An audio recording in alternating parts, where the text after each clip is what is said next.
O Programa Nacional de Alimentação Escolar, PNAE, traz oportunidades não só para o Estado, mas também para os 92 municípios. Vamos ver. A tentativa é exatamente essa, demonstrar que a gente ainda não tem o PNAE integralmente para a agricultura familiar, mas nós podemos ter. Ou seja, o recurso que hoje se tem, que é a gente compra muito pouco da agricultura familiar, a gente não atinge nem o mínimo, mas a gente deve e pode atingir a totalidade do recurso, entende? Então são 237 milhões que em 2014 foram passados para o estado do Rio de Janeiro, né? O estado como um todo comprou muito pouco, ele comprou 30% dos 30%, olha que loucura, né? É um terço do que ele seria obrigado a comprar. Então, o copo é, na verdade, um estímulo de você pensar, bom, então eu tenho muito para fazer, eu tenho muito para crescer. Eu já não estou numa situação que eu não tenho mais recurso, ao contrário, no meio de uma crise brutal, eu tenho um recurso aqui na minha mão que eu preciso estimular toda a cadeia de produção e consumo para que esse recurso seja utilizado pela agricultura familiar. É muito essa ideia, né, de que não é uma notícia ruim, é uma oportunidade incrível que a gente tem nas mãos de levar isso à frente, de fazer com que essa roda gire e a gente consiga, de fato, estabelecer esse processo de alimentação saudável nas escolas, desenvolvendo em parceria com o produtor rural. Então, tendo uma integração aí, né, entre o território, de desenvolvimento local. Exatamente, eu achei muito boa essa colocação da Carla. Ela foi muito atuante quando nós estávamos promovendo o prêmio. Como é que nós vamos inserir a agricultura familiar na bioeconomia, o papel da agricultura familiar na bioeconomia? E as compras governamentais.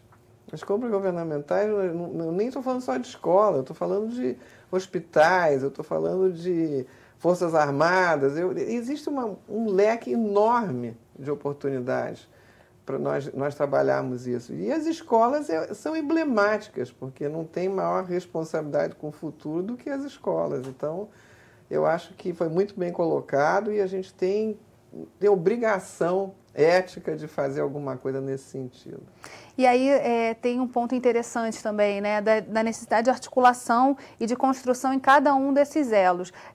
Há problemas, por exemplo, na logística, há problemas da entrega do produto, como ele deve ser entregue para as escolas, há questões que têm que ser resolvidas em termos de burocracia, e cada elo dessa cadeia precisa ter ali um trabalho bastante focado, assim.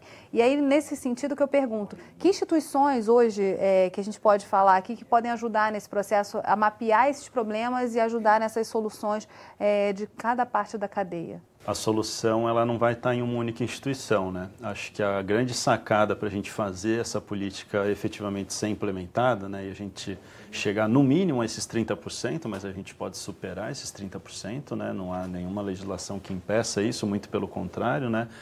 30% seria o mínimo. Mas as instituições que podem e devem ajudar são todas essas que a gente comentou ao longo do programa. Então, a Secretaria de Agricultura, a Secretaria de Educação do Estado, os órgãos equivalentes municipais também. A gente tem ONGs que podem ajudar durante esse processo e que trabalham com questões rurais, com questão de inclusão social, com questões ambientais também.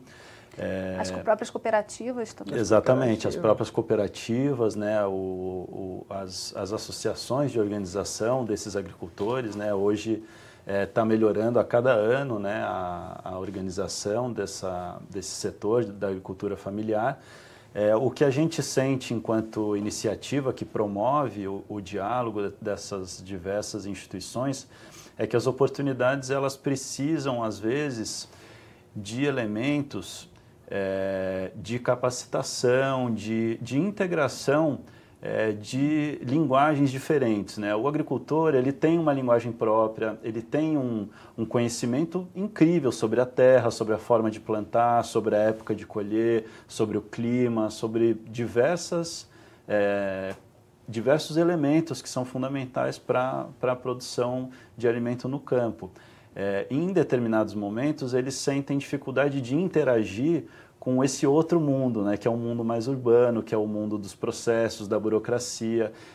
Então, eu entendo que esses espaços de diálogo, eles têm que favorecer o entendimento desses dois mundos, né? Desse mundo produtivo e desse mundo mais urbano, mais burocrático. E aí, de tabela, você incluiu a necessidade de você ter academia, ou, enfim, essa questão também do ensino. O próprio Sistema S pode ser um apoio importante também, né? Sem dúvida. O Sistema S está tendo um papel muito importante, foi bom você ter lembrado isso. Nós tivemos umas oficinas durante o Green Rio, muito interessante, que eu vi várias crianças participando, além do que eu imaginava, que era como é que você utiliza um coco que vai para o descarte para ser como se fosse um vasinho onde você vai plantar ervas.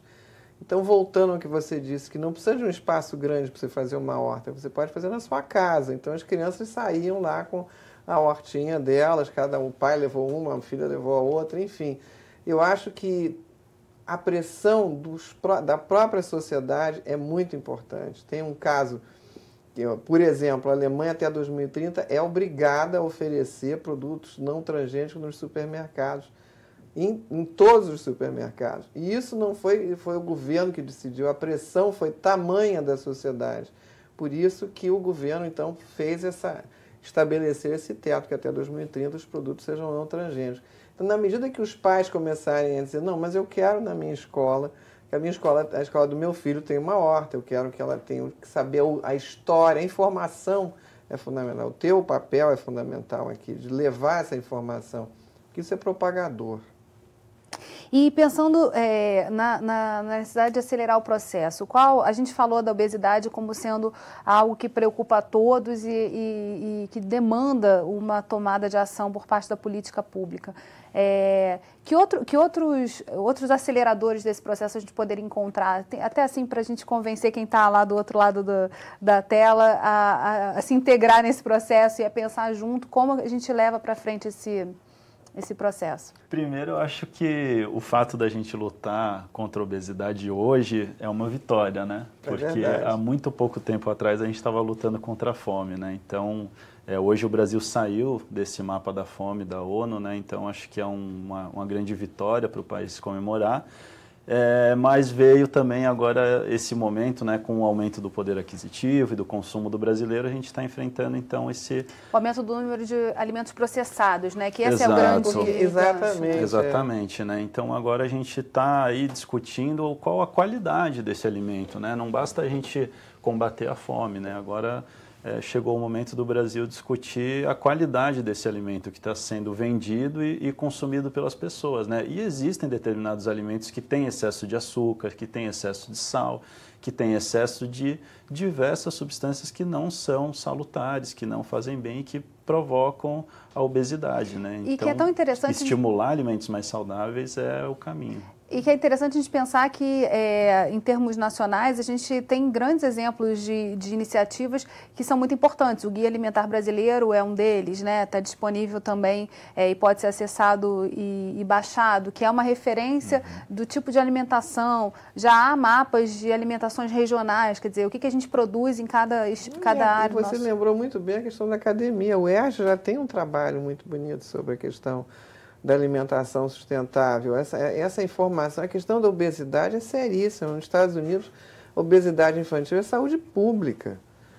O índice de crianças com colesterol altíssimo, com pressão alta, isso o Brasil está indo nesse caminho. Então, nós ainda temos tempo de reverter essa questão.